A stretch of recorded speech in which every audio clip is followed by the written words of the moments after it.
Jalawita SPD calon guru penggerak angkatan 11 Kabupaten Bengkulu Tengah. Pada video kali ini saya akan melaksanakan pra-observasi aksi nyata coaching supervisi akademik.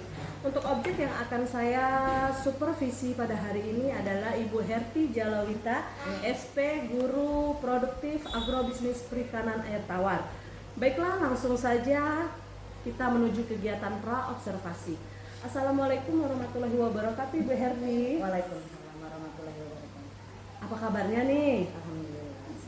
Nah, pada kegiatan kali ini Bu, kita akan melaksanakan kegiatan pra-observasi, di mana tujuannya pelaksanaan ini nanti pelaksanaan observasi Ibu bisa siap dan percaya diri insya Allah. Nah, langsung saja dengan pertanyaannya Bu ya. Nah, kira-kira tujuan pembelajaran yang akan Ibu sampaikan apa Bu? Jadi saya dalam hal ini guru produktif perikanan air tawar mengampu mapel pakan alami dan pakan buatan. Jadi tujuan pembelajaran saya hari ini saya mengajarkan kepada anak didik saya agar anak didik saya bisa mengetahui berbagai macam bahan-bahan yang akan digunakan dalam pembuatan pakan buatan. Materinya Bu? Materi yang akan saya ajarkan adalah macam-macam bahan yang digunakan dalam pembuatan pakan buatan, baik itu bahan nabatinya, kemudian hewaninya, kemudian ada juga penambahan pakannya seperti enrichment pakan, kemudian itu bisa penambahan limbah, baik itu limbah pasar maupun limbah dari pertanian. Oke, seperti itu Bu ya. Nah, area pengembangannya kira-kira seperti apa Bu dalam pembelajaran? Kalau area pengembangan untuk di sekolah maupun di luar sekolah, kalau di sekolah itu nanti anak saya itu bisa mencampur bahan-bahan tadi dengan komposisi-komposisi tertentu. Mereka sudah lihai lah ibaratnya kan. Ya. Nanti kalau mereka sudah mahir di sekolah untuk mencampur bahan-bahannya, kemudian komposisi-komposisinya mereka udah pas, mereka bisa mengaplikasikan keluar gitu, membuat pakan sendiri nantinya mungkin bisa digunakan skill ini untuk keahlian mereka keluar. Bagus itu Bu ya. Nah, kira-kira model pembelajarannya nanti Bu? Model pembelajaran yang saya gunakan dalam materi ini adalah PBL. Oh, PBL Bu ya. Nah, strategi pembelajarannya kira-kira Bu? Strategi pembelajaran itu yang saya gunakan, murid saya itu ada 11. Oh, 11 Bu ya. 11 orang. Jadi perempuannya dikit, laki-lakinya banyak. Jadi pertama yang saya lakukan adalah mengkondisikan dulu peserta didik saya. Saya memastikan peserta didik saya bahwasannya hari ini mereka menyenangkan atau dalam kondisi senang dulu. Baru nanti kalau mereka sudah senang, sudah siap menerima pelajaran, baru kita mulai pembelajaran. Kemudian di kegiatan intinya nanti saya akan bentuk kelompok-kelompok untuk membahas beberapa permasalahan yang saya berikan ke peserta didik lewat LKPD. Seperti itu Bu ya. Iya. Oke. Selanjutnya nih Bu, nah kira-kira penilaian atau evaluasi pembelajaran nanti yang Ibu lakukan? Evaluasi pembelajaran atau penilaian yang saya lakukan untuk peserta didik saya itu biasanya saya lakukan di akhir subbab-subbab yang saya ajarkan. Misalnya seperti ini, subbab komposisi bahan pakan dalam pembuatan pakan buatan itu saya lakukan di akhir kegiatan nantinya. Atau kalau tidak cukup waktunya itu saya ambil ke pertemuan selanjutnya Bu ya. Oke. Terakhir nih Bu, nah kira-kira sasaran kelasnya nanti kelas berapa, terus waktu pelaksanaannya? Jadi kebetulan hari ini Bu Riza saya mengajar di kelas 11 kelas CF Bu ya. Ya. Ini nanti kira-kira jam berapa? Pada pukul 9.50 setelah istirahat. Setelah istirahat nanti Bu ya. Oke, itu saja Bu. Terima kasih Bu ya atas pra-observasinya hari ini. Terima kasih Bu Herti. Sama-sama Bu.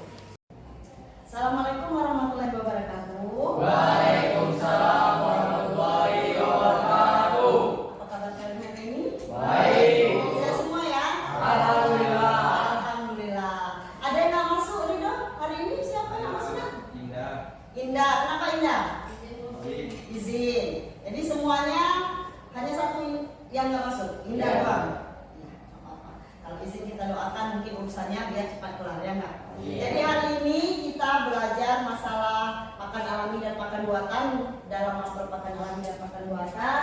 Kemudian dengan subbahasan adalah komposisi bahan baku pada pakan buatan. Ya. Siapa yang masih ingat pelajaran minggu lalu tentang apa itu pakan? Ada yang masih ingat? Ada yang masih ingat nggak? Coba Azril. Ada ingat nggak Azril kemarin pakan itu apa? Dan buatan itu apa? Apa?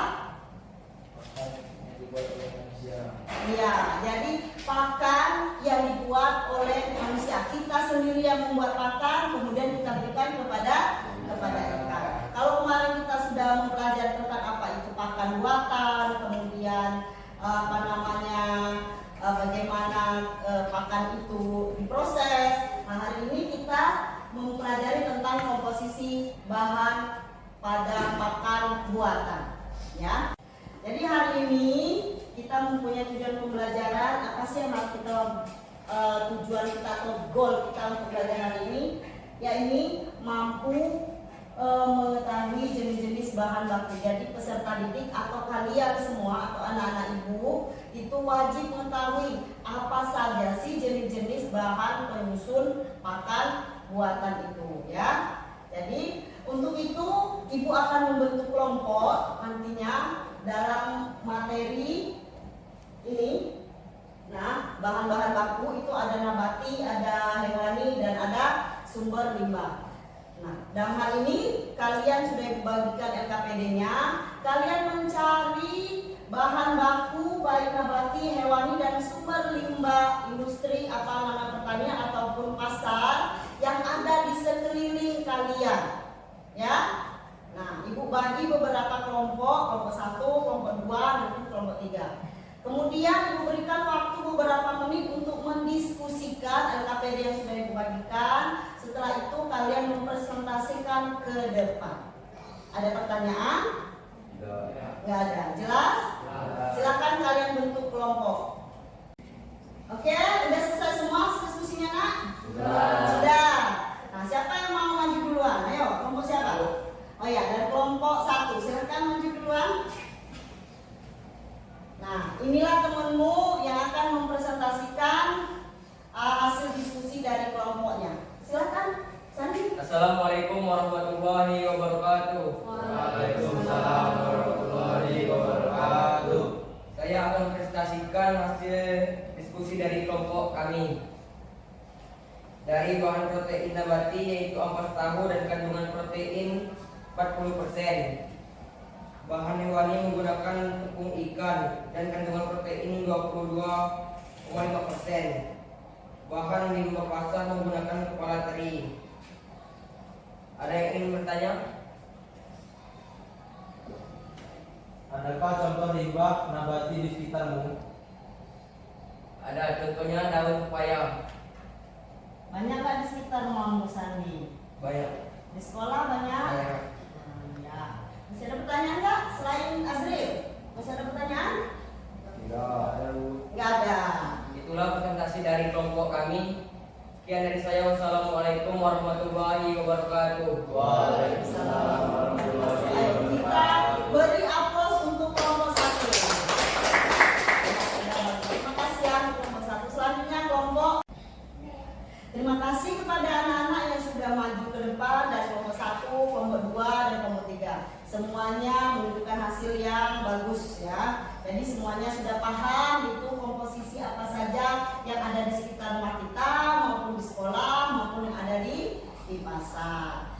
Jadi untuk pertemuan hari ini cukup di sini saya kira untuk subbab kita tentang bahan-bahan penyusun pakan buatan. Kemudian ada yang bisa menyimpulkan nggak dari pelajaran kita hari ini? Ayo Sipa. Kesimpulan yang saya dapat dari pelajaran hari ini yaitu bahwasanya protein nabati yang dibutuhkan contohnya ampas tahu, protein hewaninya tepung ikan, dan bisa juga menggunakan limbah pasar yaitu sayuran dan kepala teri. Iya, excellent. Jadi ibu kesimpulan penyusun bahan baku pada pembuatan makan buatan itu ada protein nabati, ada protein hewani, dan ada juga kalau kita mau menambahkan tambahan bahan bakunya bisa kita menggunakan limbah dari pasar ataupun dari pertanian. Misalnya contohnya nabati itu ada ampas tahu yang mudah kita dapat. Kemudian ada juga hewani, kepala teri atau tepung ikan, bisa juga mudah kita dapati. Kemudian limbah dari pasar, bisa juga ada kepala teri juga banyak nggak? Kemudian ada misalnya limbah dari pertanian, sisa-sisa panen sayuran yang nggak laku itu bisa kita gunakan ya. Ibu kira cukup sampai di sini. Melihat waktu kita sudah habis. Untuk minggu depan kita belajar tentang perhitungan dari bahan baku itu sendiri. Berapa saja tepung dimasukkan, kemudian ampas tahu dimasukkan. Nanti minggu depan kita belajar itu. Untuk tugas kalian membaca dulu atau mencari literatur yang ada. Cukup sekian Ibu akhiri. Assalamualaikum warahmatullahi wabarakatuh. Waalaikumsalam warahmatullahi wabarakatuh.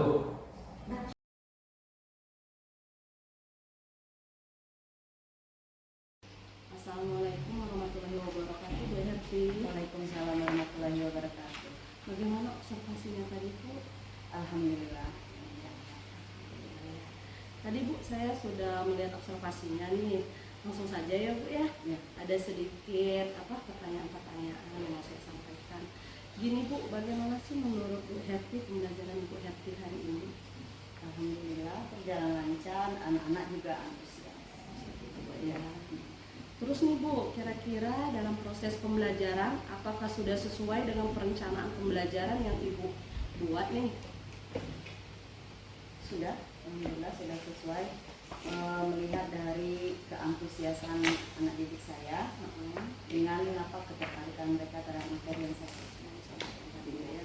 Nah Bu, kira-kira ada kesulitan tidak Bu dalam proses pembelajaran itu tadi? Jadi kebiasaan kita di jurusan mapel produktif Ya. itu kan bukunya sedikit.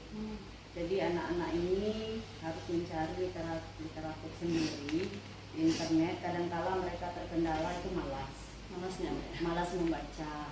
Jadi ketika kita misalnya minggu depan kita belajar ini nanti kalian cari materinya ini. Kadang-kala kita sudah share linknya juga tidak dibaca. Jadi ketika kita mau mengajarkan materi yang itu, anak ini sulit connect-nya, sulit nyambungnya.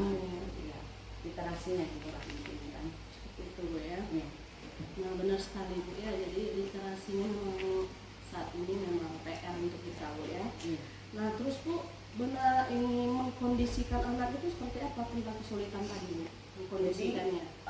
Biasanya saya kalau misalnya mengkondisikan anaknya seperti itu, saya tanya kepada anak, kemudian saya ulangi yang mana yang belum mengerti gitu kan. Kemudian saya tekankan lagi kepada anak untuk sering membaca materi. Misalnya minggu ini saya sudah mengajarkan materi, minggu depan kita belajar tentang formulasi pakan misalnya. Cari di internet itu, ditekankan lagi kepada anak. Kalau tidak membaca, nanti saya kasih konsekuensinya apa. Gitu Bu ya. Nah tadi saya lihat tadi kan ada tentang pembuatan pakan tuh Bu ya. Pastinya kan praktek kan. Ya. Nah jadi apa tuh kira-kira kesulitan dari anak tersebut? Kan ada anak yang tidak bisa seperti itu kan. Dalam prakteknya. Iya. Kalau di dalam Kemudian yang tadi. praktek, anak-anak ini lebih semangat dibanding dengan pada saat kita memberikan materi. Lebih semangat ya. Iya, kadangkala kendalanya itu hanya menghitung formulasinya saja. Menimbang, kadang-kala kita tidak punya timbang analitik kan, hanya timbangan biasa untuk menghitung jumlah yang tadi misalnya 100 gram, kadang kelewat dikit, yang seperti itu, yang masalah teknis saja. Jadi Ya. intinya praktek lebih disukai. Ya, betul. Oke Bu, itu saja ini Bu Herti atas wawancaranya hari ini tentang pasca observasi. Semoga observasi selanjutnya akan berjalan dengan lancar Bu ya. Ya. Terima kasih. Assalamualaikum warahmatullahi wabarakatuh.